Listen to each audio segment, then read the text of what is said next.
কি ভাবছেন কচু খেলেই গলা ধরে? কচুর শাকের রেসিপি একদমই বোরিং লাগে, ভালো লাগে না? ওহ, সেই দিন এখন শেষ। যখন মাছের রাজা ইলিশ যোগ হয় শাকের রানীর সাথে, তখন স্বাদে ফিউশন নয়, ট্রেডিশনের ম্যাজিক এমন হয় যে সেই অমৃত স্বাদ ভোলা যায় না। হ্যালো বন্ধুরা, ওয়েলকাম টু আওয়ার চ্যানেল মা ও মেয়ের রান্নাঘর। আজ দেখবো আমাদের মা ঠাকুমাদের আমলের সেই রান্নাটা যেটা আজও বাঙালির আবেগে ও পাতে একদম সুপারহিট। একদিকে ঐশ্বরিক ইলিশ মাছের মাথা আর অন্যদিকে টেস্টের পাওয়ার হাউস কচুর শাক, দুটো মিশিয়ে তৈরি হবে বাঙালির সেরা জুটি। গ্যারেন্টি দিচ্ছি এই রেসিপিটা একবার খেলে পাতে আর কিচ্ছু চাই না। আর হ্যাঁ, গলা ধরা ভাব কিভাবে একদম গায়েব করতে হয় সেই সিক্রেট টিপসটাও কিন্তু এই ভিডিওতেই আছে। চলুন তাহলে আর দেরি না করে শুরু করি আজকের রান্না। প্রথমেই আমরা নিয়ে নিয়েছি ইলিশ মাছের মাথা।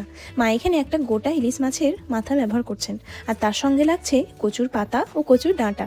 কচুর শাকে একটা দারুণ মিষ্টি ফ্লেভার আর টেক্সচার দেয় এই ডাঁটাগুলো।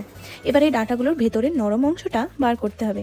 মা সাবধানে ডাঁটার খোসাগুলো বা বাইরের ছালগুলো ছাড়িয়ে নিচ্ছেন, আর সেগুলোকে প্রায় 3 থেকে 4 ইঞ্চ টুকরো করে কেটে নিচ্ছেন।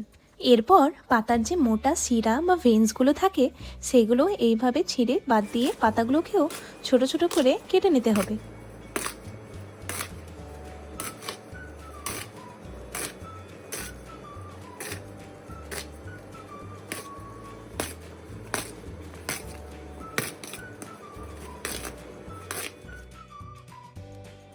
সব কিছু ভালো করে ধুয়ে নিয়ে কাটা হয়ে গেলে আমরা চলে যাব রান্নার প্রথম ধাপে। মা প্রথমেই একটা কড়াই গরম করে তার মধ্যে কেটে রাখা কচুর পাতা আর ডাঁটাগুলো দিয়ে দিলেন।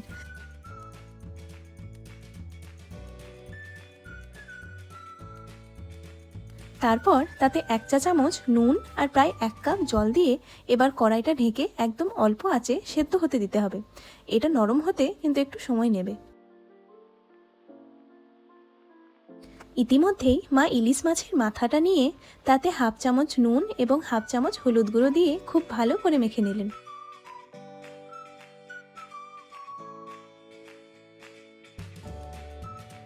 এবার একটা কড়াই গরম করে তাতে পরিমাণ মতো সর্ষের তেল দিতে হবে।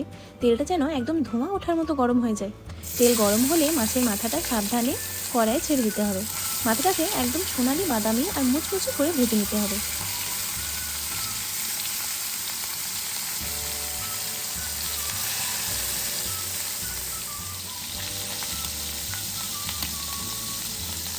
দেখছেন তো কি সুন্দর সোনালি রং হয়ে এসেছে। এবার ভালো করে ভাজা হয়ে গেলে একটা খুন্তি দিয়ে মাছের মাথাটাকে কড়াইয়ের ভেতরে ছোট ছোট টুকরো করে ভেঙে নিতে হবে।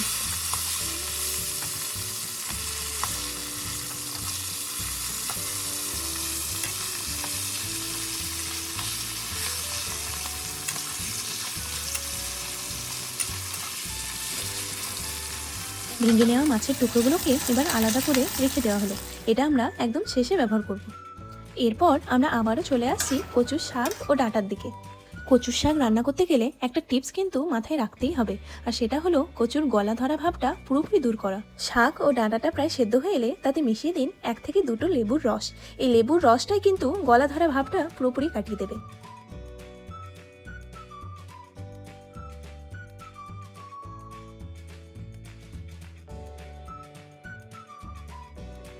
কচু শাক ও ডাঁটাগুলো একদম নরম নরম হয়ে এলে গ্যাস বন্ধ করে দিন।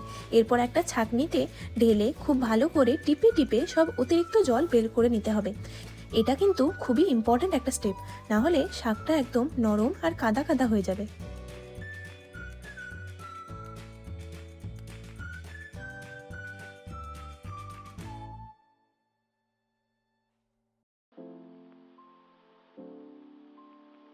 এরপর একটা কড়াইতে প্রয়োজন মতো সর্ষের তেল নিয়ে নিন।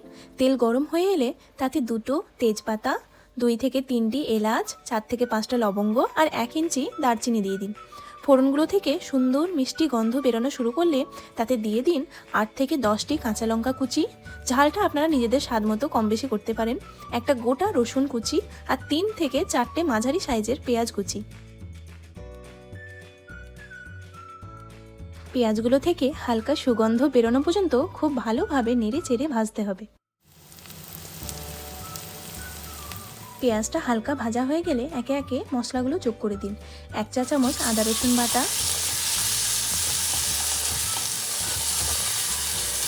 1 চা চামচ জিরে গুঁড়ো, 1 চা চামচ ধনে গুঁড়ো, হাফ চা চামচ লঙ্কা গুঁড়ো আর 1 চা চামচ হলুদ গুঁড়ো। এবার সমস্ত মশলাকে ভালো করে কষিয়ে নিন যতক্ষণ পর্যন্ত না মশলা থেকে সুন্দর গন্ধ বের হচ্ছে আর মশলাটা একদম মাখো মাখো হয়ে যাচ্ছে। আর হ্যাঁ, পরিমাণ মতো নুন দিতে ভুলবেন না কিন্তু। এবার কষানো মশলার মধ্যে দিয়ে দিন জল ঝরিয়ে রাখা কচুর পাতা ও ডাঁটাগুলো। মশলার সাথে কচুর শাকটা খুব ভালো করে মেশাতে হবে যাতে সমস্ত ফ্লেভার ভেতরে ঢুকে যায়।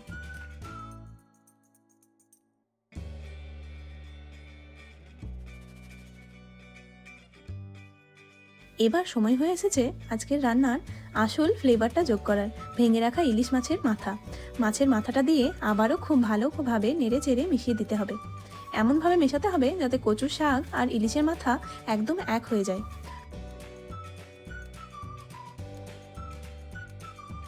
আর শেষে দিয়ে দিন হাফ চা চামচ গরম মশলার গুঁড়ো। তাহলেই ব্যাস, গরম মশলা দিয়ে ভালো করে মিশিয়ে নিলেই তৈরি আমাদের সুস্বাদু, ঐতিহ্যবাহী আর মুখে লেগে থাকার মতো ইলিশ মাছের মাথা দিয়ে কচুর শাক। উফ, কি সুন্দর দারুণ সেন্ট বেরিয়েছে। আপনারা কি পাচ্ছেন? এই রেসিপিটা স্বাদ নিতে হলে কিন্তু একবার অন্তত ট্রাই করতেই হবে। গরম গরম সাদা ভাতের সাথে এই ইলিশ মাছের মাথা দিয়ে কচুর শাক জাস্ট অসাধারণ। একবার খেলে স্বাদ ভুলতে পারবেন না। আমার মায়ের এই রেসিপিটা আপনাদের কেমন লাগলো কমেন্টে কিন্তু অবশ্যই জানাবেন। আর যারা এতক্ষণ ধরে ধৈর্য ধরে আমাদের ভিডিওটা দেখলেন তাদের অসংখ্য ধন্যবাদ। রেসিপিটা ভালো লেগে থাকলে একটা লাইক করতে আর এরকম আরও দারুণ বাঙালি রেসিপি দেখতে আমাদের চ্যানেলটা সাবস্ক্রাইব করতে ভুলবেন না কিন্তু। দেখা হবে পরের ভিডিওতে। Bye, take care.